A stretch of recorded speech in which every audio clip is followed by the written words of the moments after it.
Boa noite, irmãos e irmãs. A graça e a paz seja com todos. Queridos, quero pedir para abrirem a Bíblia no livro de Esdras.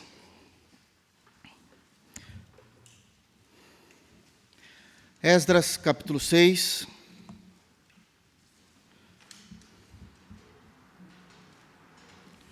Esdras, capítulo 6, nós iremos fazer a leitura do versículo de número 13 ao versículo de número 18. Esdras, capítulo 6, do versículo 13 ao versículo 18, nós iremos dar essa continuidade no sermão que temos pregado no livro de Esdras. Há muitas informações importantes que nós temos ainda para aprender nesse precioso livro. Amém? Palavras de Esdras, diz assim, verso 13. Então, Tatenai, o governador daquém do Eufrates, Setar-Bozenai e os seus companheiros, assim o fizeram pontualmente, segundo decretara o rei Dário, ou Dario. Os anciãos dos judeus iam edificando e prosperando em virtude dos que profetizaram os profetas Ageu e Zacarias, filho de Ido. Edificaram a casa e a terminaram segundo o mandado do Deus de Israel e segundo o decreto de Ciro, de Dário e de Artaxerxes, rei da Pérsia. Acabou-se essa casa no dia 3º do mês de Adar, no 6º ano do reinado do rei Dario. Os filhos de Israel, os sacerdotes, os levitas e o restante dos exilados celebraram com regozijo a dedicação desta casa de Deus. Para a dedicação desta casa de Deus, ofereceram 100 novilhos, 200 carneiros, 400 cordeiros e 12 cabritos para a oferta pelo pecado de todo Israel, segundo o número das tribos de Israel. Estabeleceram os sacerdotes nos seus turnos e os levitas nas suas divisões para o serviço de Deus em Jerusalém, segundo está escrito no livro de Moisés. Amém. Feche teus olhos, irmãos, vamos orar, pedindo sabedoria a Deus e que o Senhor fale aos nossos corações. Feche teus olhos. Deus maravilhoso, em nome de Jesus, nós te agradecemos pela tua palavra. É no santo nome de Jesus que nós nos deleitamos nela. Fala conosco, Senhor. Mostra-nos a tua glória por misericórdia e por amor a teu Filho. Que o Senhor possa estar endireitando as nossas veredas e os nossos caminhos. Ensina-nos a tua verdade, a tua palavra é a verdade, Senhor. Que nós possamos te amar, não apenas com os lábios, mas com o coração. E que nós possamos compreender o texto diante de nós, cremos e aplicarmos para o louvor da sua glória. É no santo nome de Jesus que nós oramos. Amém. Queridos, nós sabemos, principalmente aqueles que têm nos acompanhado, que esse texto, ele é o texto, literalmente, pós o comando de Dario, uma vez que ele tinha sido orientado, de alguma forma maldosa, por Tatenai e Setar-Bozenai, a respeito do povo de Deus. Uma carta tinha sido escrita, nós já sabemos disso, onde nessa carta havia a resposta do povo de Deus do porquê eles estavam reconstruindo o templo, a maneira como eles estavam fazendo, qual era o intuito disso, e obviamente onde todo Israel estava agora engedrado em reconstruir aquilo que significava o símbolo da nação. Essa carta foi escrita, enviada ao rei Dario. O rei Dario leu essa carta, enviou pessoas para procurar, agora nos arquivos reais, se de fato Ciro, o rei antecessor, tinha dado essa ordem ao povo de Deus e encontraram que era verdade. E por causa desse encontro, dessas pesquisas reais, vem uma resposta de Dario dizendo, olha, Ciro de fato fez um decreto onde todo o povo de Deus deveria retornar, reconstruir o templo, que é o símbolo da religião, e de alguma forma todos nós devemos ajudar o povo de Deus a reconstruir a sua fé, o seu templo, de tal maneira que isso seja mais fácil para eles. Então esse é o cenário que está diante de nós. Nós fizemos a exposição na semana passada até o versículo de número 12, e eu me lembro de ter terminado falando com os irmãos que existe no versículo 12 uma ameaça àqueles que quisessem se levantar contra os propósitos de Deus, quisessem se levantar contra a obra de Deus, contra o povo de Deus, que Deus mataria essas pessoas, viria uma vingança da parte de Deus para esse povo.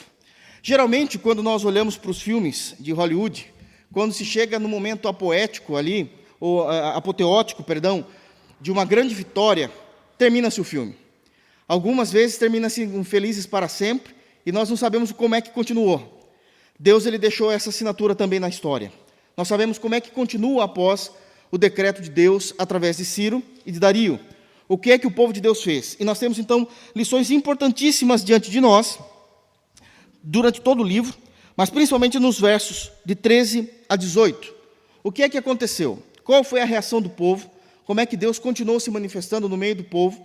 E aqui, obviamente, que nessa narrativa é para trazer não somente a historicidade do povo de Deus, como é que Deus foi tratando o seu povo no meio da história da raça, no meio da história de grandes impérios, como também como Deus foi tratando individualmente com o povo. Então, temos muito a aprender, e eu quero que, de alguma forma, destacar, dentro dessas narrativas, pontos importantes que muitas das vezes nós, não é por maldade, mas muitas das vezes nós não percebemos diante do Deus que nós estamos, diante da grandeza dos atributos de Deus. É verdade que Deus possui muitos atributos, alguns são mais conhecidos e outros menos conhecidos. E geralmente esses menos conhecidos são os atributos menos valorizados, porque não há de um conhecimento, ou então nós não conseguimos enxergar que aquela atitude, aquela ação de Deus é um atributo que tem mudado a história. Então eu quero se aperceber junto com os irmãos e expondo com os irmãos aquilo que é dito no texto de Esdras. Amém? Dito isso, versículo de número 13. Eu quero muito que os irmãos fiquem com a Bíblia aberta, nós vamos ler bastante hoje novamente, para que a gente possa ter certeza daquilo que o Senhor tem falado conosco e termos base bíblica coerente daquilo que nós cremos. Versículo de número 13. Uma vez que existiu, então, essa ameaça de Deus, escrita por Dario, sobre todos aqueles que se levantassem, é dito em seguida, versículo 13. Então, Tatenai, o governador daquém do Eufrates, Setar-Bozenai e os seus companheiros, assim o fizeram pontualmente, segundo decretara o rei Dario. E aqui eu já quero tirar uma verdade importante, tanto da história, para as nossas vidas e para a nossa fé. A primeira verdade que nós já temos no versículo de número 13 é: todos os inimigos de Deus, todos os inimigos de Deus se dobram diante da sua voz.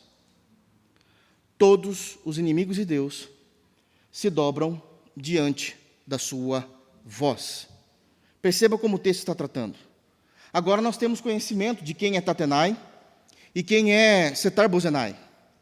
Nós sabemos que Tatenai era o governador, o sápatra, daquém do Eufrates.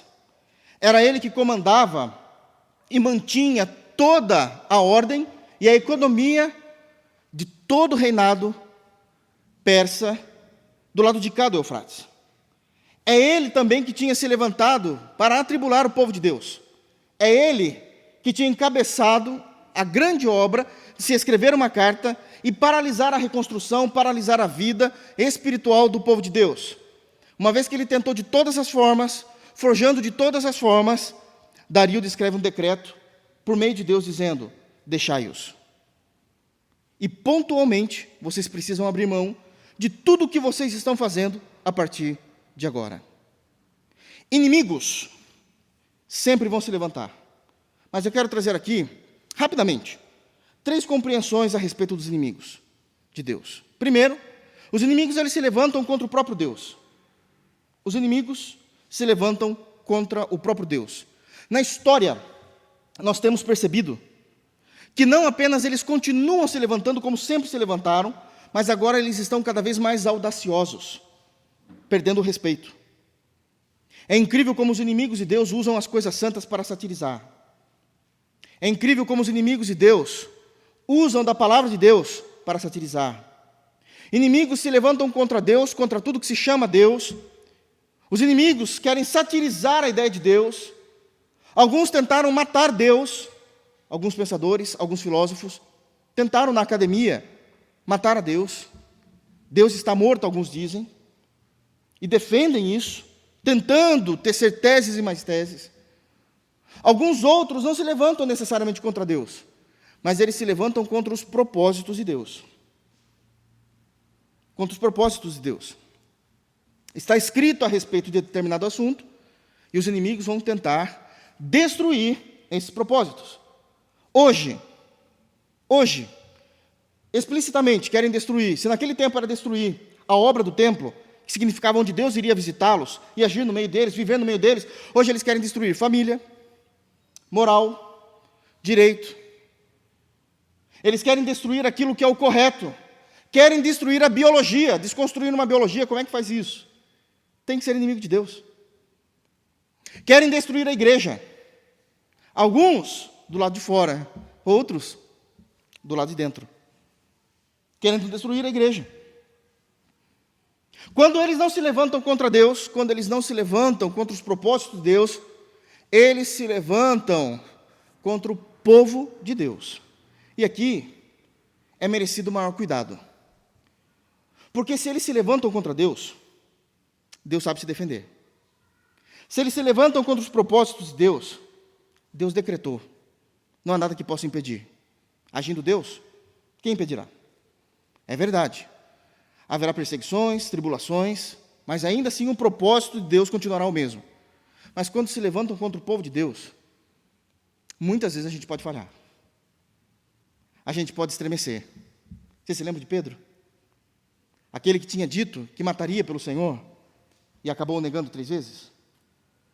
Você se lembra de homens de Deus que mediante a sua palavra, e eu estou falando de homens de Deus, não estou falando dos heréticos, estou falando de homens de Deus que vacilaram aos seus pés. Deus pediu para Abraão sair da sua terra, da sua parentela, ir longe, e diante do primeiro obstáculo, ele mente, dizendo que a sua esposa não era sua esposa, era sua irmã. Porque muitas vezes é difícil encarar a vida defendendo Deus. Muitas vezes a gente tem força aguerrida para defender os nossos próprios objetivos. Mas talvez a gente não tenha tanta coragem de defender a seriedade da nossa vida com Deus. Principalmente quando as coisas começam a estar em risco, ou a gente imagina que alguma coisa pode colocar em risco uma segurança nossa. Possivelmente, não é o correto. Cristãos abrirão mão da fidelidade a Deus. E esse é um ponto seríssimo. Mas uma coisa é clara.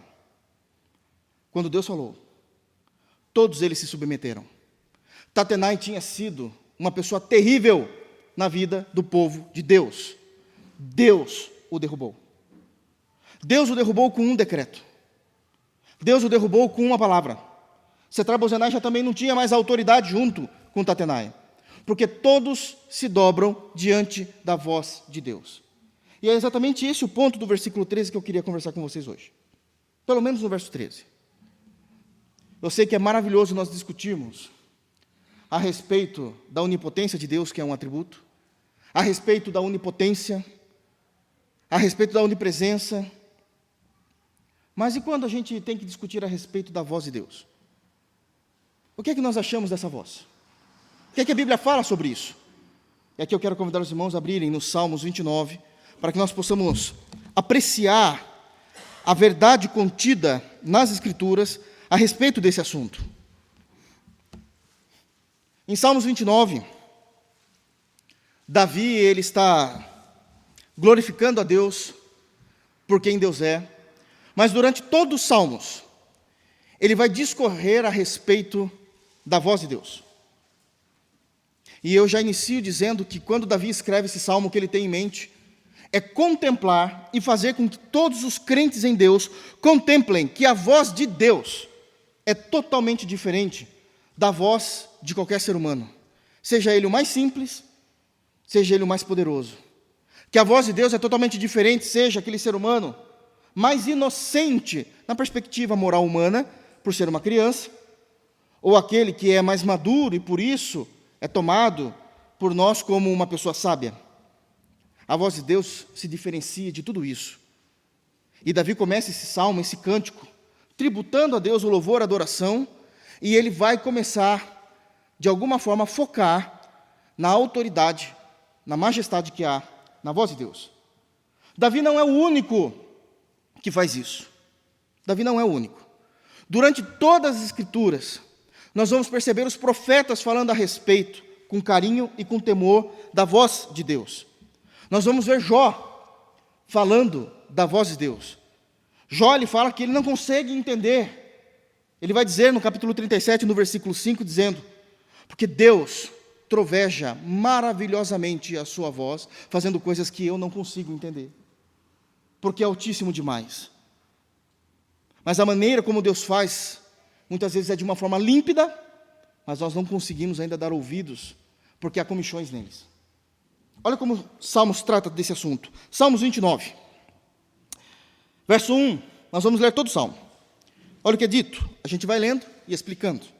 Tributai ao Senhor, Senhor nós sabemos que aqui é Yahvé, Yahué, então Jeová. Tributai a Jeová, filhos de Deus. Tributai a Jeová glória e força. Tributai a Jeová a glória devida ao seu nome. Adorai ao Senhor na beleza da sua santidade. Então aqui já temos algumas características. Devemos a adoração e tributamos essa adoração a Deus por causa que nele há glória e nele há a força, que é traduzido como poder. O poder está em Deus, a glória magnânima está em Deus. Existe uma glória específica ao seu nome, do qual Davi não vai tratar aqui especificamente, mas no versículo 12 ele diz: tributai a Jeová a glória devida ao seu nome. Então existe uma característica de Deus no seu nome, que também é importante, um dia trataremos disso.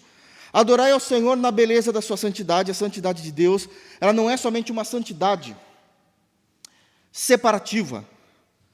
Porque muitas vezes, quando nós pensamos na santidade de Deus, a primeira coisa que vem em nossa mente, corretamente, a primeira coisa que vem em nossa mente é a pureza moral eterna de Deus. Santidade é a pureza moral eterna de Deus. Mas o que a gente esquece é que na etimologia da palavra, kadosh, santo, significa que ele é separado. Ele é separado, significando que ele é o único da sua espécie. Em que sentido que ele é o único? Santo é separado. Por isso que nós somos santos, separados do mundo, é essa a ideia. E o que é, então, santos como sendo o único da sua espécie?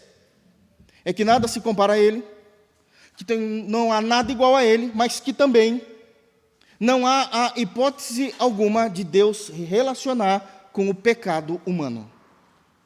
Não há possibilidade nenhuma de Deus pecar.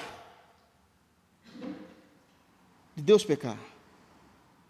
Então, quando nós pensamos na compreensão de santidade, nós precisamos entender que a santidade de Deus não é somente a sua pureza moral eterna, infinita, não é somente que ele é o único da sua espécie. Lembre-se que quando nós falamos de Deus, é um único Deus que subsiste em 3 pessoas, culto de doutrina. O Pai, o Filho e o Espírito Santo. Mas é um único Deus. E também entendemos que ele é aquele que não se relaciona, seja com o pecado alheio, e que não existe a mínima possibilidade dele pecar. É por isso que a Bíblia enfatiza que Deus é santo, santo, santo. O primeiro santo define quem Deus é. O segundo santo enfatiza quem Deus é. O terceiro santo vai trazer ao superlativo quem Deus é. Isso é muito sério a maneira como as Escrituras tratam Deus. Mas essa santidade, ela não é somente pura, ela é bela, ela é linda, que muitas vezes nós não conseguimos compreender.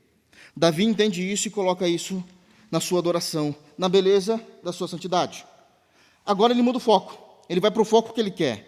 Ele fala quem Deus é, o que devemos tributar, coloca ali alguns atributos e ele vai se especificar em 3. Ouve-se a voz de Jeová sobre as águas. Isso daqui, ele está rendendo glória falando de como existe uma perfeição clara, limpa, audível da voz de Deus. Quando se diz muitas águas, Davi está se referindo aos maremotos, ao barulho ensurdecedor que existia para aqueles que navegavam naqueles mares violentos. Era um som fortíssimo. Com certeza eles não conseguiriam medir os decibéis naquele período, mas era algo extremamente forte, estrondoso. Mas mesmo no meio de um maremoto, quando Deus falava, parecia que aquele barulho, o ruído das águas, não conseguiam atrapalhar a clareza limpa da voz de Deus. É algo que nós não conseguimos entender, só conseguimos sentir e provar. Que no meio dos barulhos e ruídos mais ensurdecedores da nossa alma, quando Deus fala, no meio de todo o ruído, nós sabemos que é Ele falando. Nós sabemos que é Deus falando. Eu gosto muito de falar que a voz de Deus, ela identifica quem é o próprio Deus. Vocês se lembram daquela passagem em que Jesus termina de atender todos aqueles que estavam ao seu redor, já está de noite, ele está cansado, e ele diz aos 12, passem para o outro lado do mar, e eu vou ficar sozinho porque eu vou aproveitar para orar um pouco ao Pai. Ele vai orar, e os apóstolos entram no barco e vão passar no outro lado da margem. Acontece lá também um maremoto. E é dito que o barco quase ia a pique. De repente Jesus terminou de orar, o mar estava revolto, ele não se importa muito com isso, ele vê que não tinha muito barco ali também, ele não tinha muita destreza com isso também, quem tinha era Pedro, João que eram os pescadores, e se não tem barco, para Jesus não tem problema, eu ando sobre as águas. E ele começa a andar sobre as águas no mar revolto. Naquela altura, os apóstolos estão assustados, e eles começam a ficar com medo, diz o texto bíblico, até que Pedro olha lá para o horizonte, naquela escuridão, e vê alguém. E os discípulos também olham, porque quando alguém começa a olhar muito para um lugar só, começa a focar seu olhar, todo mundo quer saber o que está acontecendo. E eles ficaram com medo porque eles viram, segundo eles, um fantasma. O que é que está acontecendo? Que ninguém fica andando sobre as águas. E eles começam a ficar com medo. Até que Jesus diz somente isso. Não temas, sou eu. Ele não define o sujeito. Ele não define quem é. Está no subjetivo ainda. Ele não diz, não temas, sou Jesus. Ele diz, não temas, sou eu. E Pedro entendeu quem era. Porque as ovelhas conhecem a voz do bom pastor. Ele não teve muita fé. Ele vai dizer, se é o Senhor, peça que eu ande sobre as águas. Então anda. Pode sair do barco. Pode sair do barco. E Pedro saiu. Porque a voz de Deus, ela é audível de forma clara, mesmo que haja os maiores ruídos sobre nossas vidas. No versículo 3 continua dizendo, troveja o Deus da glória, o Senhor está sobre muitas águas. Ele não apenas continua trovejando, como que fazendo um som muito maior, muito mais poderoso do que toda aquela quantidade de águas, mas Ele é Senhor sobre elas. Por mais que as nossas vidas estejam vivendo um caos, Deus é Senhor sobre o caos das nossas vidas. E isso é uma esperança. Ele continua, 4. A voz do Senhor, de Jeová, é poderosa. A voz do Senhor é cheia de majestade. Uma das coisas que caracterizam a voz do nosso Deus é que nessa voz há poder. Ele fala e as coisas acontecem. Ele chama e aqueles vêm. Ele envia e são enviados. Mas não apenas porque é poderosa. É porque o dono dessa voz é rei. É Senhor sobre tudo. É uma voz cheia de majestade, se diferenciando de todas as vozes que nós possamos conhecer e entender. Ele segue com o seu hino, dizendo, a voz de Jeová quebra os cedros. Sim, o Senhor despedaça os cedros do Líbano. E agora ele sai do mar e vai para a floresta. dizendo que naquela floresta, as árvores conhecidas daquele mundo de Davi, as mais fortes, as mais robustas, as mais altas, as com maior diâmetro, são os cedros do Líbano. Se você estudar, você vai saber que precisará de vários homens para conseguir abraçar o tronco de uma árvore dessa. O cedro do Líbano é um orgulho tão grande daquela nação, que ainda hoje, na bandeira do Líbano, nós vamos ver um cedro bem no meio, desenhado em sua bandeira. Uma faixa vermelha na parte de cima, uma faixa vermelha na parte de baixo, uma faixa branca no meio, e no branco um cedro verde. Porque é uma honra para aquela nação ter uma árvore tão poderosa, pomposa, majestosa como aquela. Mas uma voz do Senhor consegue despedaçar uma árvore tão forte. Consegue eliminar aquilo que é visto pelos homens como símbolo da nação, como símbolo de força, de pompa, de autoridade. A voz do Senhor despedaça os cedros do Líbano. E não apenas isso. Ele continua no verso 6 dizendo: Ele os faz saltar como um bezerro. O Líbano e o Sirion, que é o irmão aqui, como bois selvagens. Ele não apenas despedaça, ele faz com que eles ainda, na sua voz, após serem despedaçados, possam sair como que pulando, quicando, como um boi selvagem. De tão forte que é a voz de Deus.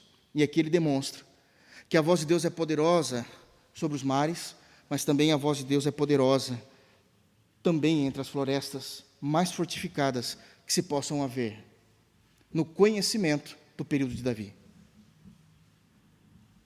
Isso é importantíssimo, porque diz que Deus está controlando inclusive a natureza com a sua voz. Todas as coisas. Ele continua dizendo, verso 7, a voz de Jeová despede chamas de fogo. E agora ele sai do trovão e vai para os relâmpagos, que Davi não conhecia. Obviamente, essa nomenclatura é atual, relâmpago. E ele entende aquilo como línguas de fogo no céu.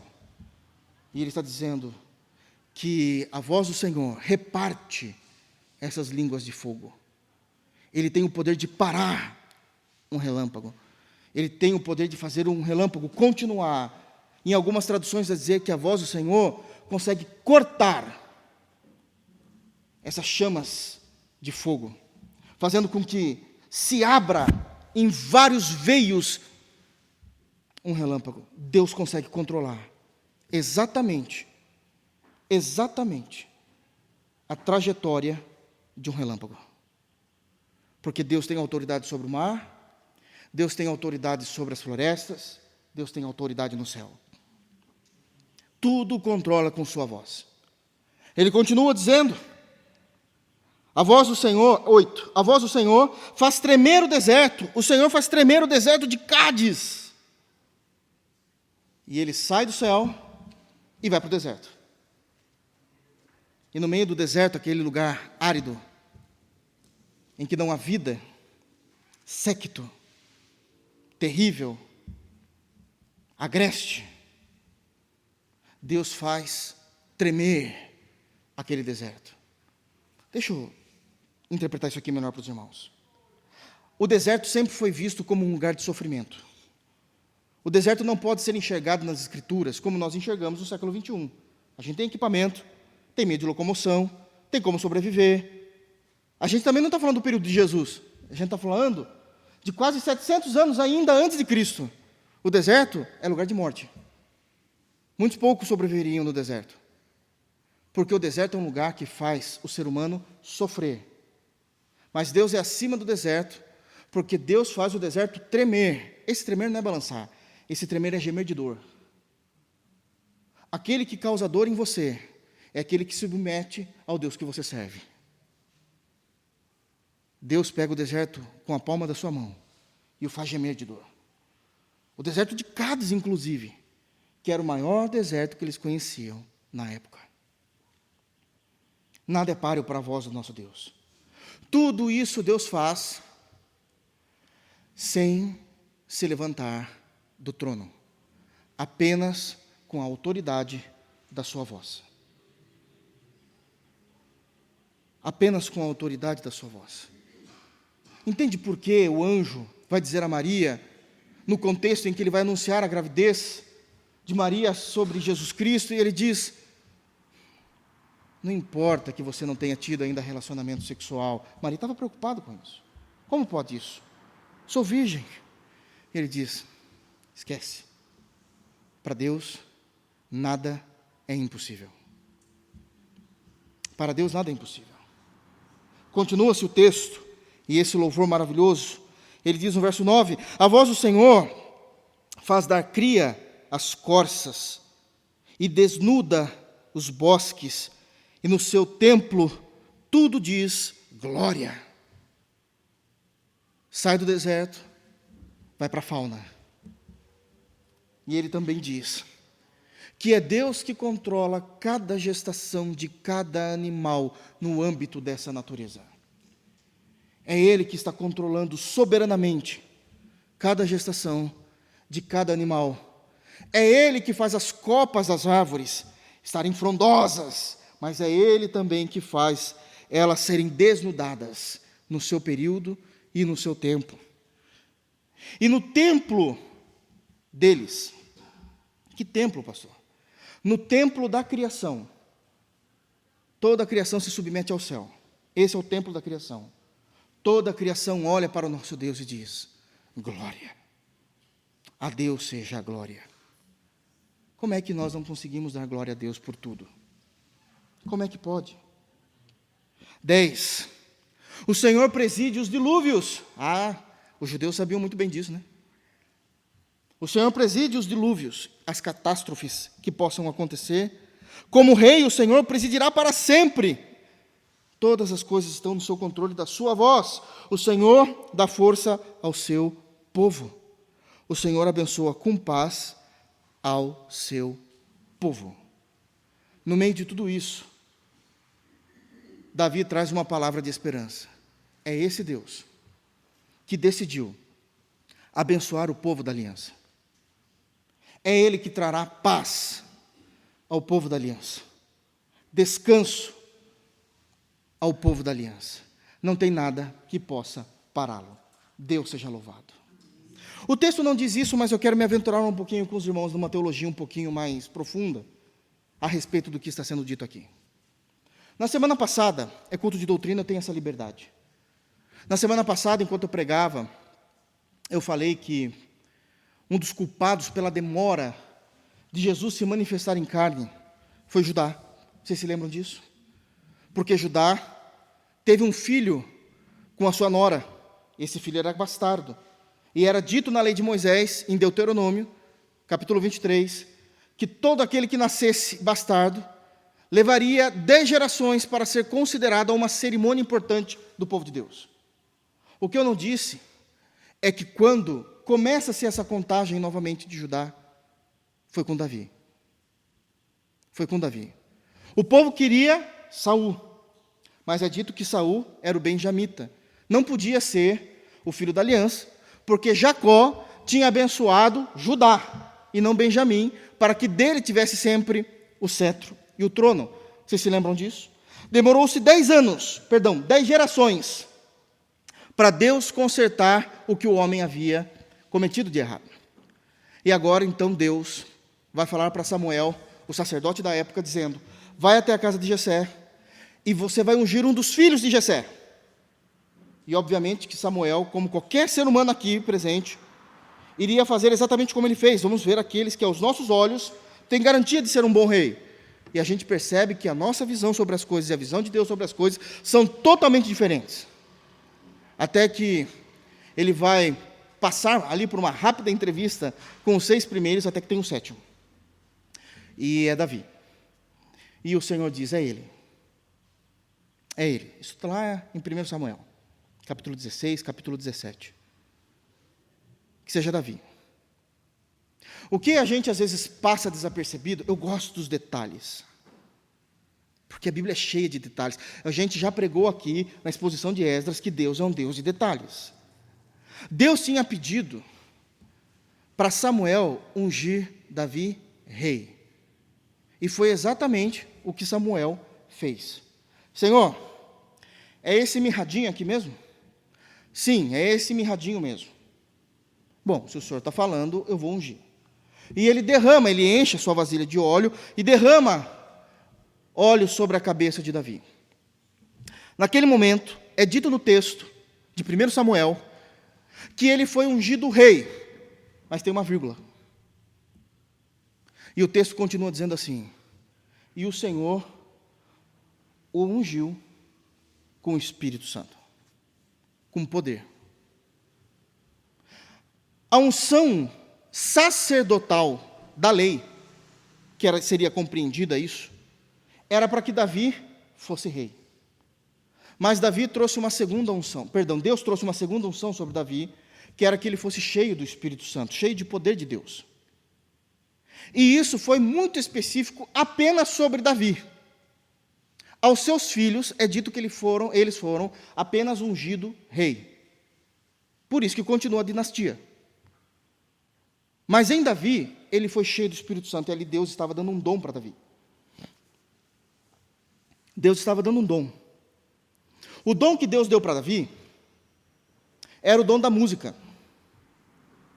Era o dom da música. E Deus não deu esse dom para mais ninguém. Foi um dom específico para Davi. É por isso que Davi é basicamente o único que vai escrever quase todos os salmos, e é ele que escreve os salmos messiânicos sobre Jesus. Porque ele sabia que viria dele o Messias. O poder sobre o dom de Davi era tão grande. Isso é exclusivo de Davi. Eu estou falando aqui para ninguém distorcer minha palavra. O poder sobre Davi era tão grande, nesse dom da música, que ele foi o único que, ao tocar para Deus louvores, espíritos malignos saíam das pessoas.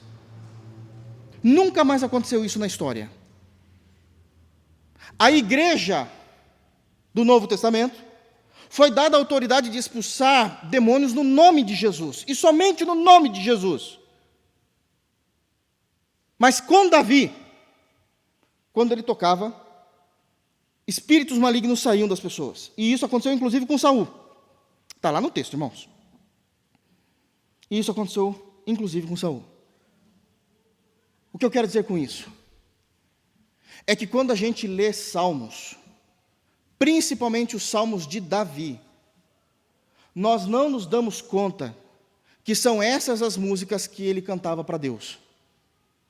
E eram esses os hinos, inspirados pelo Espírito Santo, que expulsava os demônios das pessoas.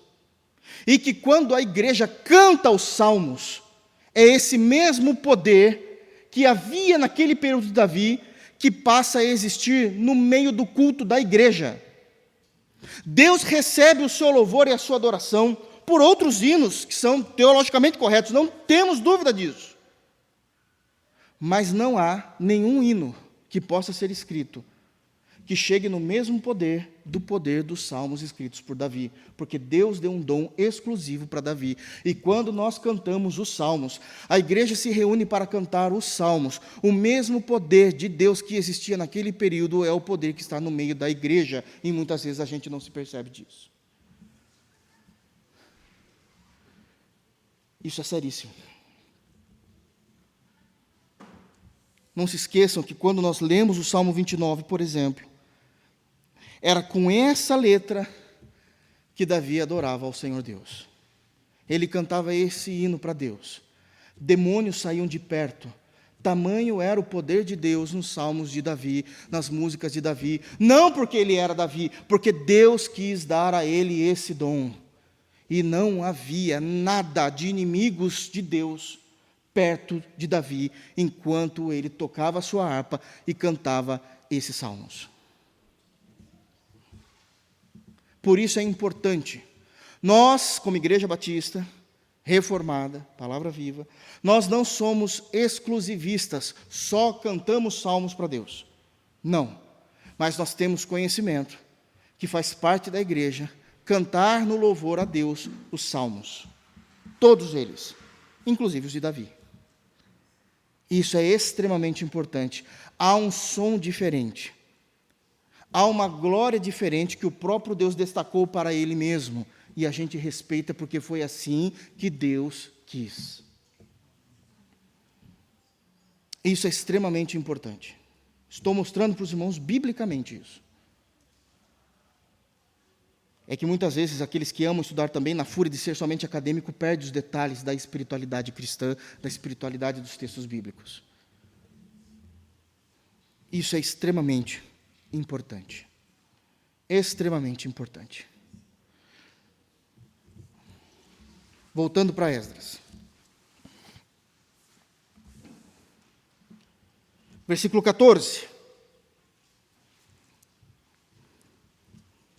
Então, a primeira lição, todos se submetem à voz de Deus, e agora a gente entende o porquê, a diferença da voz de Deus e como isso influenciou, inclusive, nos Salmos.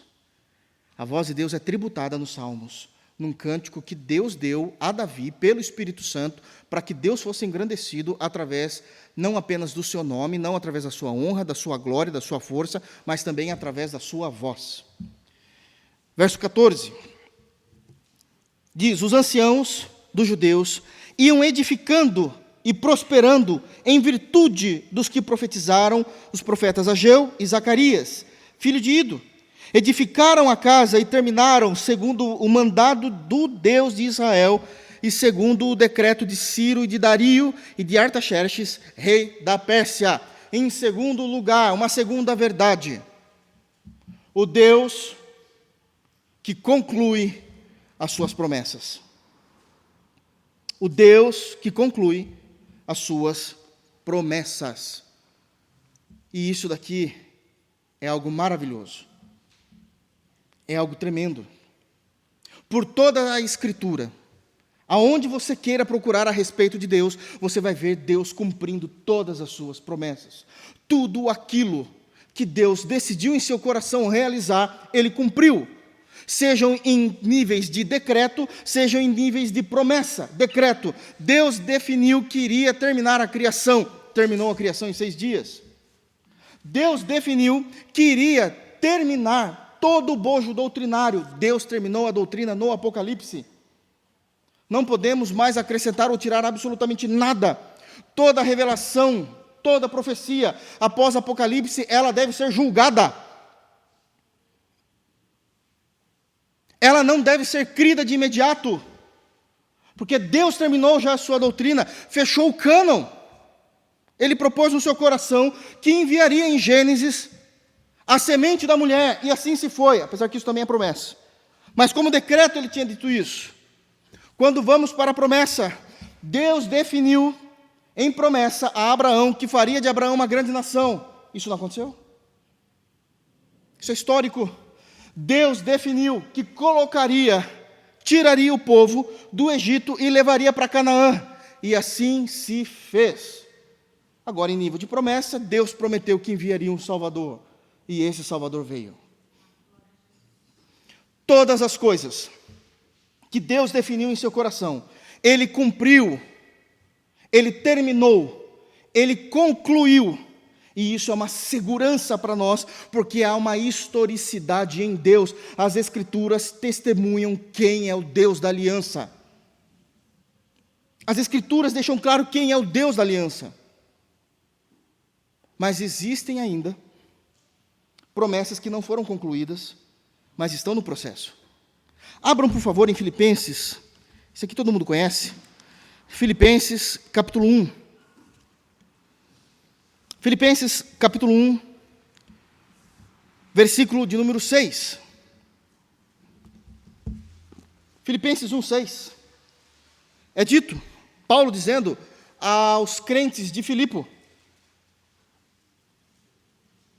estou plenamente certo de que aquele que começou boa obra em vós há de completá-la até o dia de Cristo Jesus. Deus ainda está obrando em nós. Há muito mais de Deus no seu propósito redentivo, justificador, a acontecer em nós ainda. Há aqueles irmãos que morreram antes do dia de Cristo. Eles podem estar salvos no paraíso, Mas a obra de Cristo não terminou, será terminada no dia de Jesus. No dia de Jesus, em que Ele retornar. Quando aquilo que é corruptível se revestir de incorruptibilidade, aquilo que é mortal se revestir de imortalidade, é no dia de Cristo. É no dia de Cristo, então há esperança para nós. Há esperança para nós. Agora, eu quero que os irmãos notem o que está escrito em Esdras. Versículo 14. Diz no final do versículo 14: edificaram a casa e terminaram segundo o mandado do Deus de Israel. Foi Deus que controlou o decreto, continuando o versículo 14, de Ciro, Deus que controlou o decreto de Dário, e Deus que controlou o de Artaxerxes. Só que Artaxerxes vai estar lá em Neemias.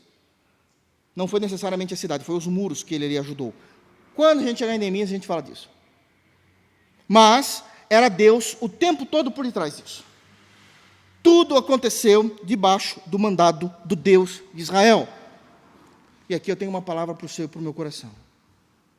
Tudo só aconteceu para o povo da antiga aliança, porque eles permaneceram debaixo da ordem divina.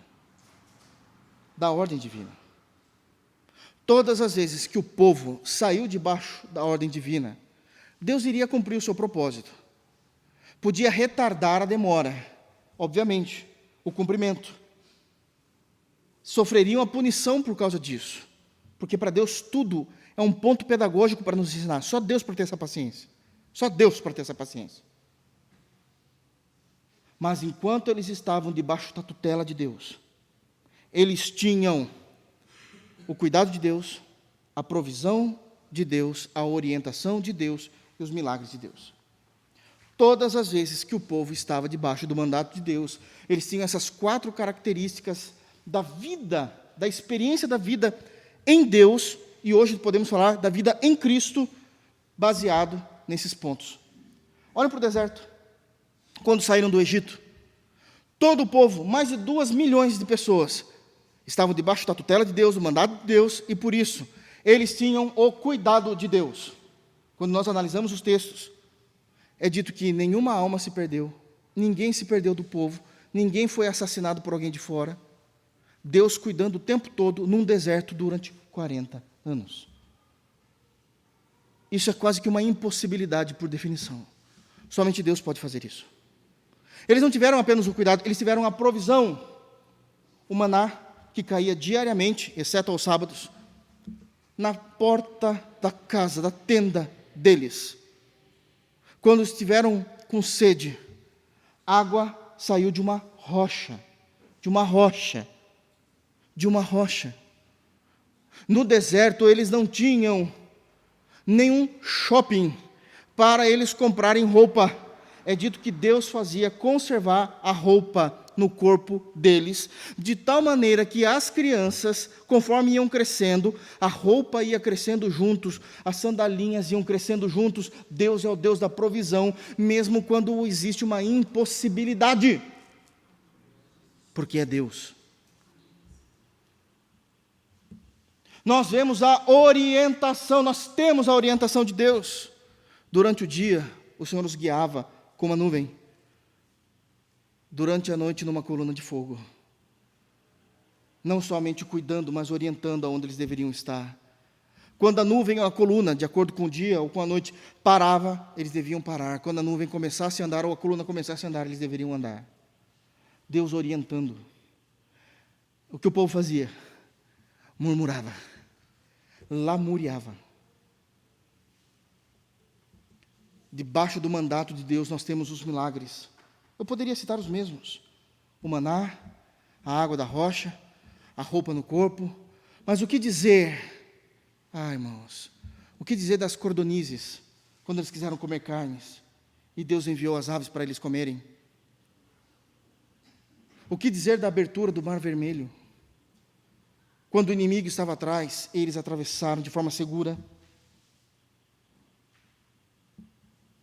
O que dizer de quando eles chegaram num lugar chamado Mara e foram beber água naquele deserto escaldante e a água estava salgada, amarga, E eles começam a se rebelar contra Deus, dizendo: por que o Senhor nos dá água? Meu Deus, caía pão do céu todo dia, havia cordonizes, Deus abriu o mar vermelho, e eles não conseguem enxergar.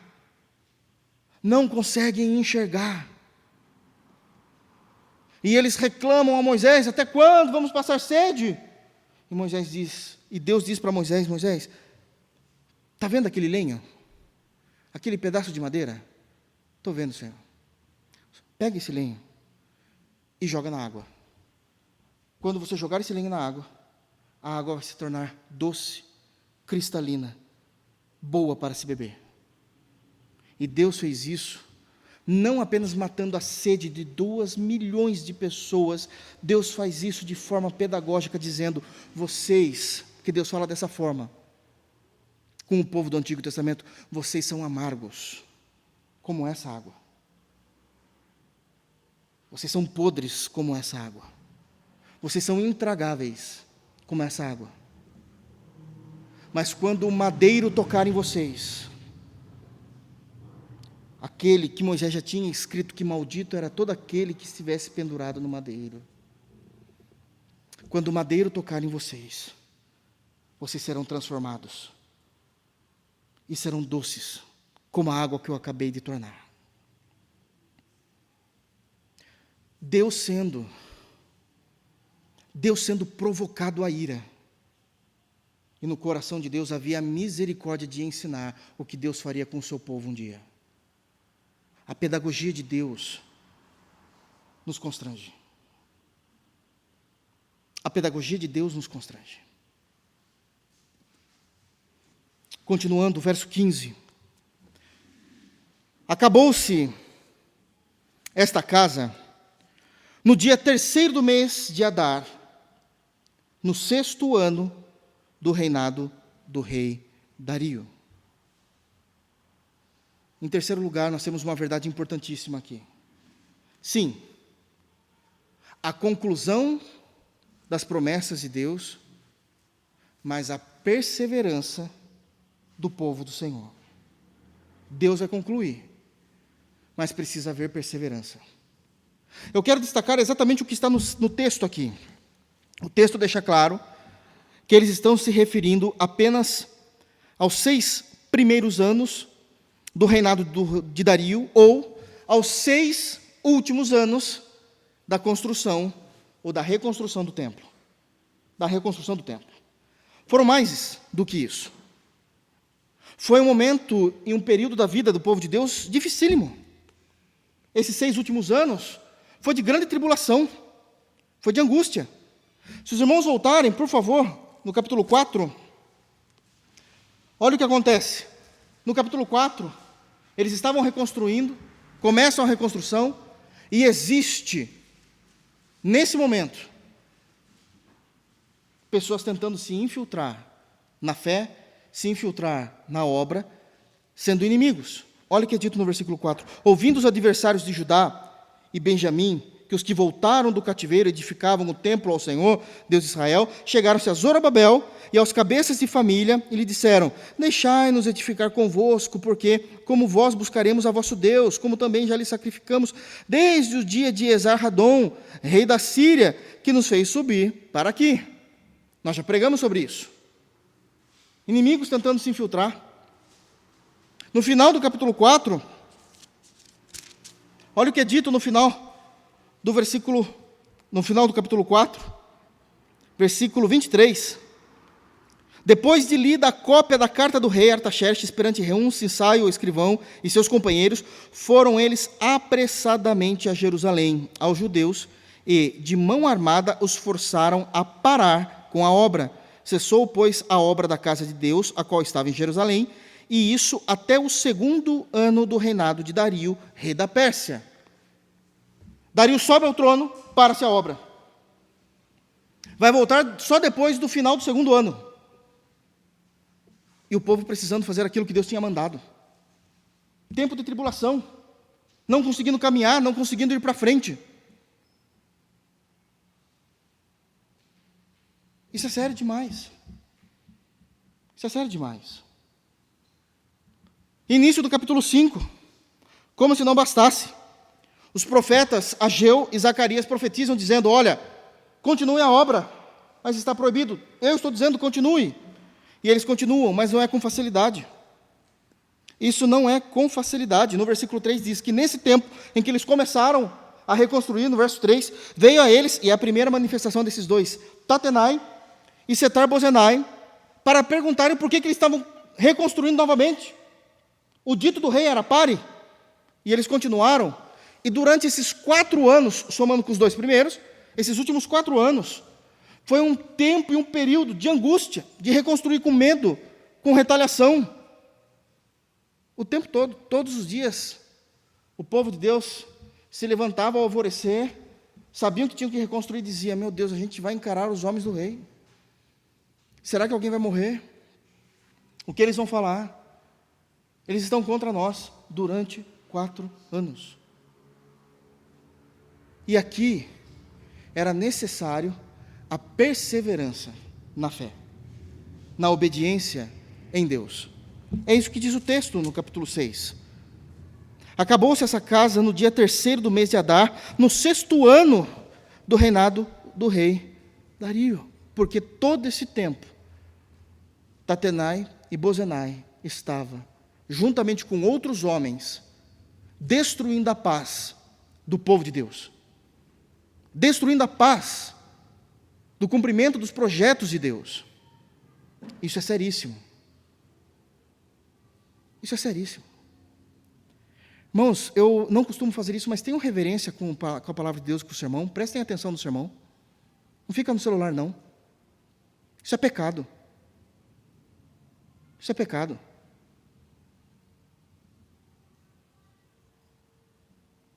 Isso é falta de educação comigo também, que me preparei. Isso é falta de educação com o povo de Deus. A gente tenta se fazer, se passar por bobo, mas às vezes é difícil, irmãos. Faz isso não. Amém? Isso é seríssimo, e eu quero apresentar aqui aos irmãos a importância de perseverarmos na fé. A importância de como a Bíblia trata a questão de perseverança da fé. Primeiro, por favor, abra comigo, em Salmos 40. Olha o que a Bíblia diz a respeito da perseverança e como isso era necessário no meio da tribulação. Novamente Davi, orando e olhando para os livramentos que Deus tinha feito. Porque, irmãos, às vezes é importante nós olharmos para o nosso retrovisor, retrovisor da alma, e percebermos quantas coisas Deus fez por nós, e o quanto de fato nós temos sido fiéis a Ele. Davi faz isso. Salmos 40 é o momento em que ele vai cantar a Deus por tudo que Deus tinha feito a ele, por tudo quanto Deus tinha o livrado. Ele diz no verso 1, tratando a respeito da perseverança: esperei confiantemente por Jeová. Ele se inclinou para mim e me ouviu quando clamei por socorro. Tirou-me de um poço de perdição, de um tremedal de lama, colocou-me os pés sobre uma rocha e me firmou os passos, e me pôs nos lábios um novo cântico, um hino de louvor ao nosso Deus. Muitos verão essas coisas, temerão e confiarão no Senhor. Ele sabe o que ele tinha passado. Ele sabe como tinha sido a sua vida desde o período de Saul, a perseguição de Saul, na caverna de Adulão. Ele sabe como estava a família dele. Ele sabe como estava a sua angústia e como Deus ainda estava mantendo a sua misericórdia. E ele espera com paciência em Deus, porque ele sabia que Deus iria ouvir a sua voz. Deus não nos abandona. Deus não nos abandona. E isso é uma segurança. Mas não apenas isso. Paulo vai teologizar, como sempre. Paulo gosta de fazer isso, de dissertar sobre o assunto. Abre em Romanos. E olha como ele vai tratar a respeito da perseverança, e ele vai usar Abraão, Romanos 4. Vai usar Abraão como esse exemplo. Olha o que é dito em Romanos, capítulo 4.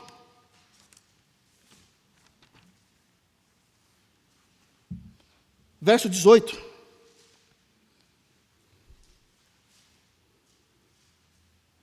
Abraão 4,18, olha o que é dito. Paulo dizendo: Abraão, esperando contra a esperança, creu, para vir a ser pai de muitas nações, segundo lhe fora dito, assim será a tua descendência. E sem enfraquecer na fé, embora levasse em conta o seu próprio corpo amortecido, sendo já de 100 anos e a idade avançada de Sara, não duvidou, por incredulidade, da promessa de Deus, mas, pela fé, se fortaleceu, dando glória a Deus, estando plenamente convicto de que ele era poderoso para cumprir o que prometera. Agora deixa eu explicar isso. O texto às vezes parece estranho quando diz no versículo 18, Abraão esperando contra a esperança. A ideia de esperança aqui é expectativa. Qual é a expectativa? Senhor, tenho 100 anos. Todos os dias quando eu acordo, a morte me chama. Todos os dias o meu corpo, que ele vai falar do seu corpo amortecido aqui, todos os dias quando me levanto, o corpo me lembra quantos anos eu tenho.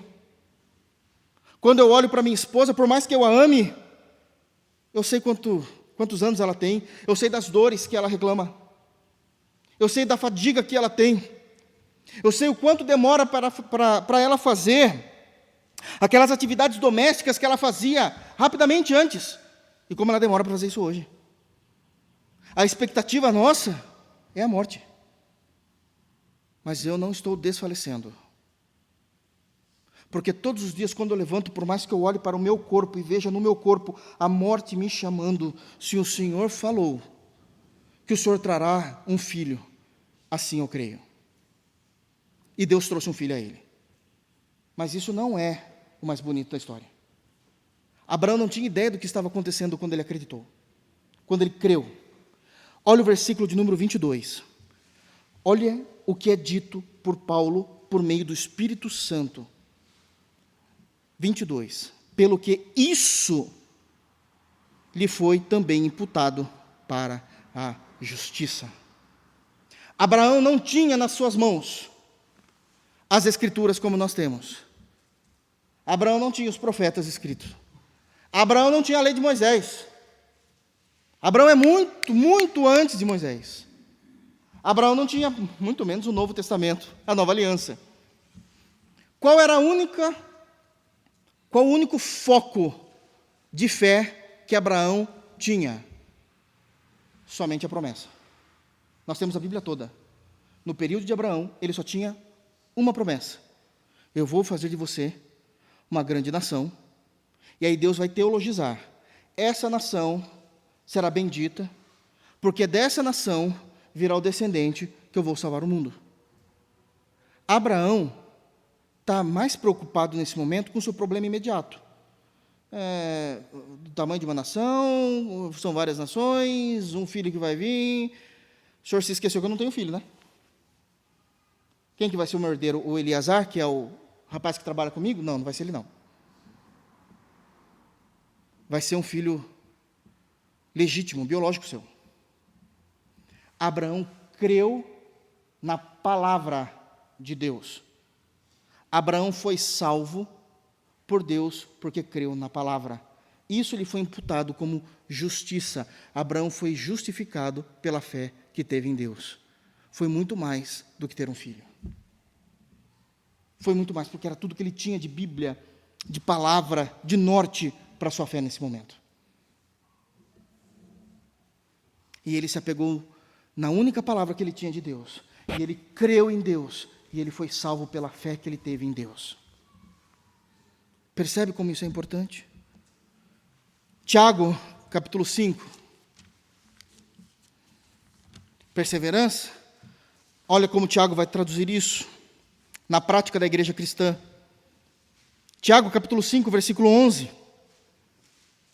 Terminando já a sua carta, Tiago diz no versículo 11: eis que temos por felizes os que perseveram firmes. Percebem?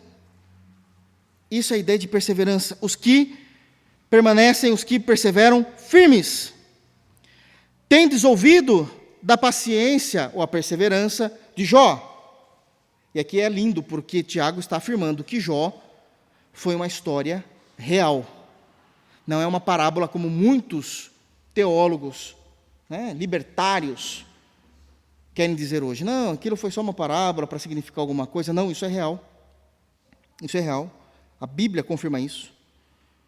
Tendes ouvido a perseverança, ou a paciência de Jó, e vistes que fim o Senhor lhe deu. E aí ele explica qual é o fim.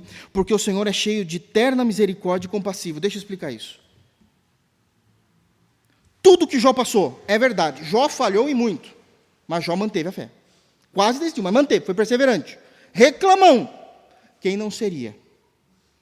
Quem não seria na situação de Jó? Mas ele se manteve. A discussão dele não era se Deus existia. A discussão dele era por que estava acontecendo aquilo. Mas ele manteve a fé. Quando Deus se manifestou para Jó, Tiago diz que Deus veio com terna, caridosa, amável, misericórdia e foi compassivo com seus erros. Primeiro fez Jó se arrepender, ele se arrepende, ele fala que ele coloca a mão em sua boca para não falar mais contra Deus. Ele se arrepende e Deus o enche de misericórdia terna, amorosa. E o que é que Deus faz na misericórdia? O enche de bênçãos. Devolve as suas ovelhas em dobro, os seus camelos em dobro, seus bois em dobro, restitui ali a quantidade de filhos que ele havia perdido, porque na misericórdia de Deus não é somente o Deus compassivo que se manifesta. Na misericórdia de Deus nós recebemos bênçãos de Deus, e Ele está trazendo isso para o Novo Testamento, dizendo, olha, quando Deus teve misericórdia de você, Ele te curou. Percebe? Não é só a misericórdia para impedir a justiça direta de Deus, é aquela misericórdia que acompanha a bênção.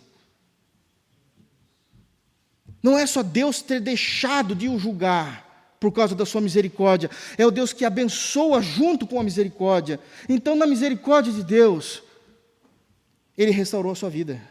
Na misericórdia de Deus, Ele abriu a porta que você queria. Na misericórdia de Deus, Ele te abençoou. Mas nós, muitas vezes, temos um coração duro e não temos o amor devido a Deus. A misericórdia de Deus acompanha as suas bênçãos, irmãos. Isso é uma realidade do Novo Testamento. E nós precisamos crer dessa forma. É assim que nós cremos. É assim que nós cremos. Só vamos até aqui hoje. Há muito mais a se falar. Que Deus continue guardando os nossos corações. Que Deus nos molde. Deus nos molde à imagem de Cristo. Isso é um desafio diário. Mas que Deus, em sua misericórdia, nos abençoe de sermos cada dia mais parecidos com o nosso Salvador. Que o Senhor continue derramando bênçãos sobre nós em sua misericórdia. Que Deus é um Deus que vai completar todos os planos dele sobre a minha vida. Mas sabemos que precisamos perseverar na fé. E perseverar é responsabilidade humana. Precisamos perseverar na fé. Que Deus nos abençoe em Cristo Jesus. E que como igreja, quando nós cantarmos os salmos, que o mesmo Espírito de Deus que veio sobre Davi possa estar sobre a comunidade em adoração elevada a Deus. Deus nos abençoe em Cristo Jesus. Vamos ficar de pé? Nosso Pai, nosso eterno Deus, viemos a Ti em nome do Senhor Jesus Cristo e nos méritos de Cristo. Agradecer a Tua bondade, a Tua misericórdia, a Tua compaixão, em nos instruir pela Sua santa palavra, Pai. Agradecemos o Senhor por ter nos escolhido antes da fundação do mundo. Agradecemos o Senhor por ter nos chamado no tempo do Senhor na vida de cada um de nós, por ter nos dado um novo nascimento, por ter nos justificado, selado a nossa alma com Teu Espírito Santo para o dia da redenção. Senhor, obrigado por tudo que o Senhor fez por nós, porque é graça sobre graça. Louvado seja o Teu santo nome. Louvado seja a Tua santidade, Senhor. Louvado seja a Tua onipotência, a Tua onisciência, a Tua onipresença. Louvado seja todos os Teus atributos, Senhor, todo o Teu ser. Louvado seja o Senhor pelos séculos dos séculos, por meio de Jesus Cristo, nosso Senhor. Senhor, leva-nos em paz para nossa casa, livra-nos do mal, livra-nos de todas as tentações, para que nós não venhamos pecar contra o Senhor. Ajuda-nos pelo poder da graça, enche-nos do Teu Espírito e nos guia pelo Teu Espírito e pela Tua Palavra. Senhor, nós Te agradecemos por tudo em nome de Jesus. Amém.